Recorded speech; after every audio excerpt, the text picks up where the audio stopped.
Hello and welcome to the third episode of Circuit Superstars Physics. And we've already looked at two aspects of fuel consumption in the first two videos.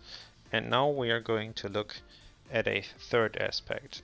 And that is, how much slower do you get if you run out of fuel?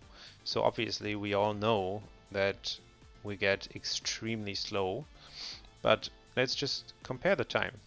So I'm going to go in free play again, 500%,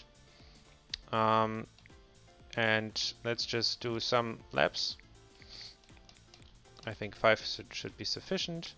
We are doing the oval again, and let's check it out. So in our last experiments we looked at how much fuel do we save if we don't go 100% throttle. Definitely have a look at that.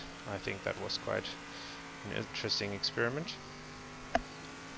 And the first one was about do we need fuel if we go on the throttle before the race starts. So now we have one lap with fuel that we could take as an example.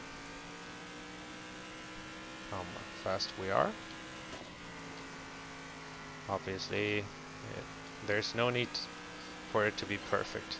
So now we had like 16,287. So we will now run out. So now we have one lap without any fuel at all. And yeah, I mean, based on what I see, I would think that it takes like 3 or 4 times as long as the lap with fuel.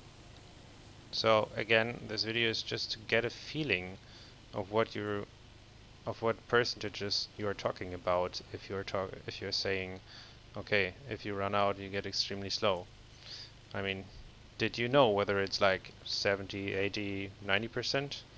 I definitely did not, and that's what we are trying to do here. So coming up to the finish line, already 3 times the time. Yeah, a bit more than 3 times, yeah.